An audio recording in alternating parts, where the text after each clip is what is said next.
welcome back to Click. This is Im, and today we're talking about the impressions of the Galaxy Note FE. Now, for those of you who know, we got this a little while ago in-house, been playing with it, using it, testing it, thoroughly enjoying it, to be quite honest. And it's time to give you my impressions of the device itself.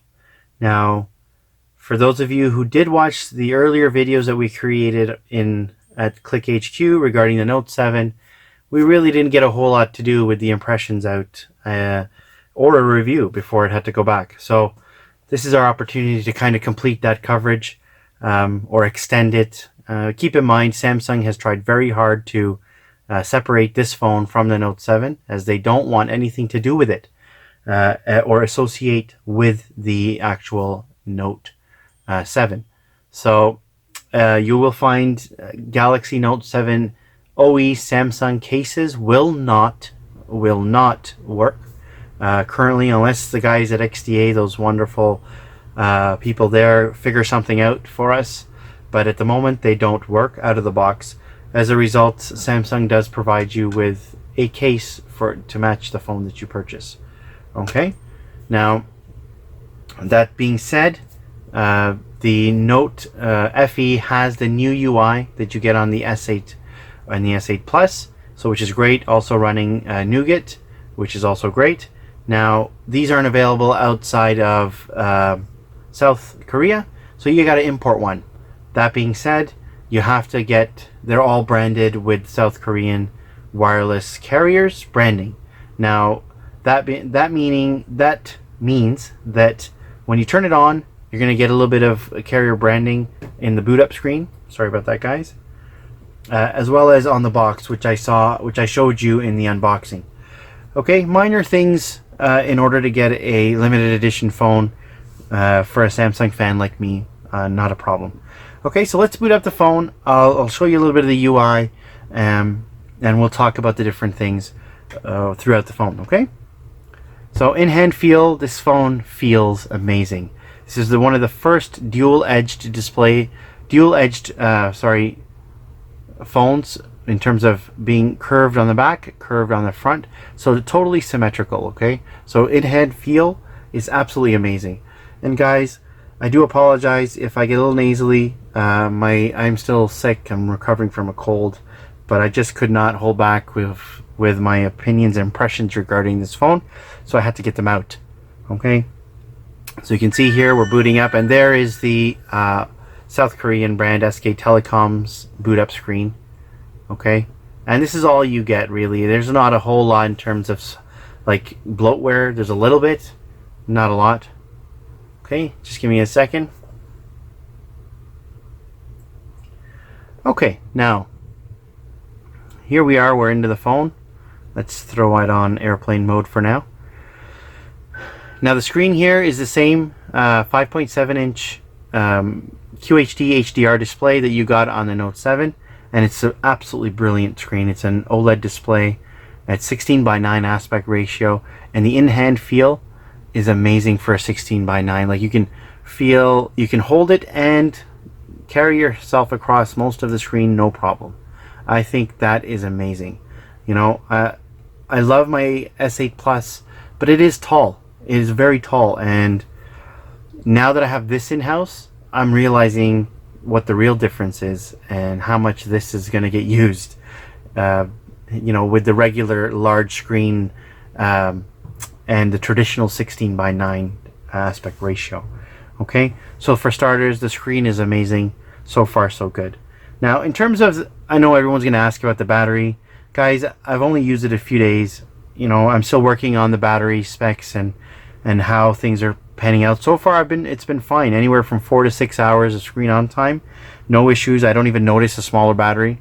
But just keep in mind, I'm still trying to, you know, work through the phone and get things sorted out and give a final review down the road about that, and I will give you my stats for the battery at that time. So please, you know, keep in mind, if you don't hear much about it in this impressions, that's why. Okay, now the UI is the same as the S8 Plus, and so you get the same gestures for the launcher. The launcher is identical. You got your theme engine on board. Okay, and you can see the menu is identical as well. And let me kick down the brightness so you guys can see. There.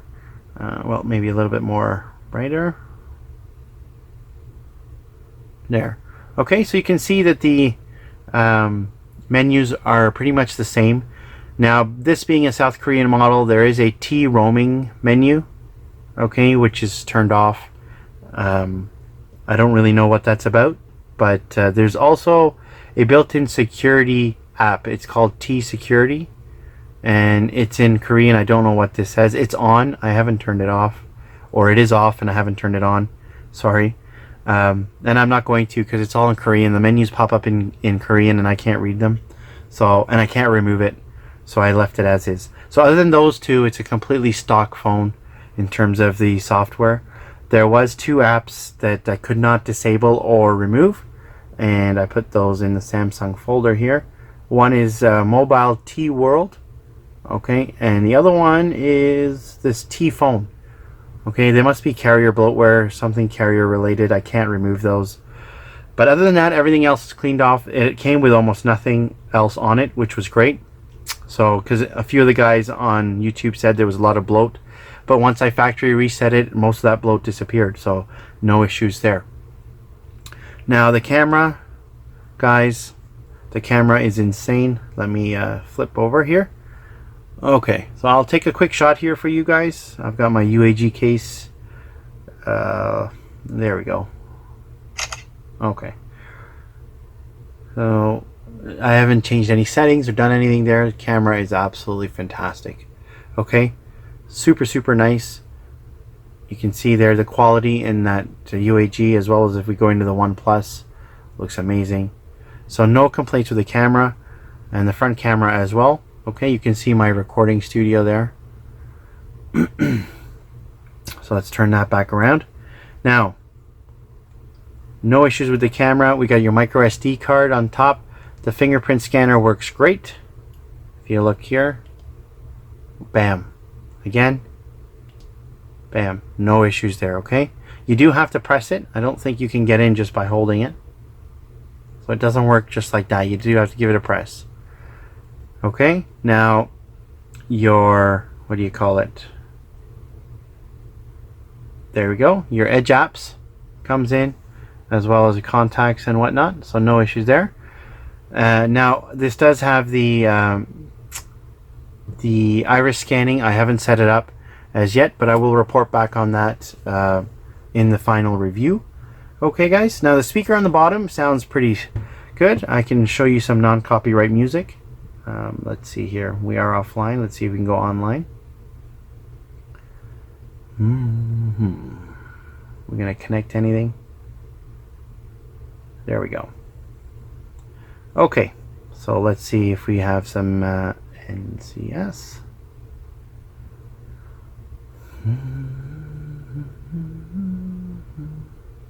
Guys, my router is upstairs. So connecting to my Wi-Fi from down here always gives me trouble.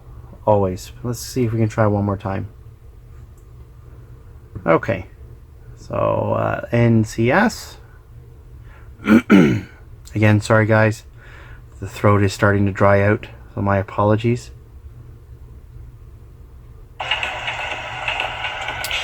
Yes, the ads. Guys, watch the ads. Please help us out. Okay, let's just fast forward.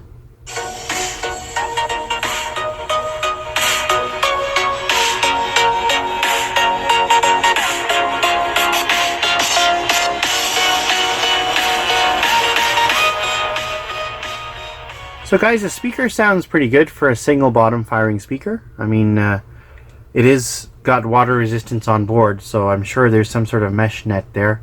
But sound is full, sound is clean. Dual speakers would have been amazing, but this obviously is not something that Samsung has done even on the S8 Plus. Alright, so in terms of builds, guys, we've got typical Samsung high-end build here. The curved glass meets the metal completely flawlessly. There's no issues, there's no sharp edges. Okay guys, so talking about the S Pen. Now, S Pen comes in and out, no problems. Super clicky in terms of access to it. But when you pull it out, you have that classic black screen and you can type whatever you want on it. Okay. Now, there is a sound of a pencil writing on paper coming out of the speaker as I'm writing. I know it's such a small detail, but dude, that thing feels so cool. Like, it's amazing. It's such a unique. First I was like, what is that sound? And then I realized that this is intentional. And guys, I mean, it's so cool to do that. And you can just hit save and away you go. And you can do whatever you want to do here. You know, create your artistic renderings and do what you feel. And away you go, and you can save it.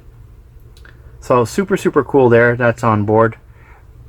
Now I gotta rifle through the phone's S Pen features to see if there's anything new here. So far I don't see a whole lot new.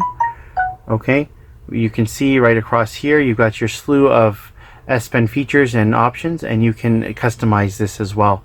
Okay, now let's turn that back off so that we don't get interrupted. So in terms of the S Pen, guys, I'm not a big S Pen user, but you know what? So far this has been great. The touch sensitivity is amazing.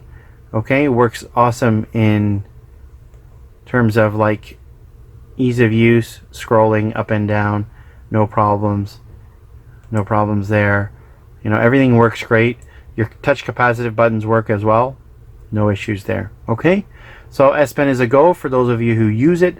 I'm going to make my best efforts to try and make more use of this S Pen this time around and see how we get along. I'll give you my final verdict on that S Pen down the road.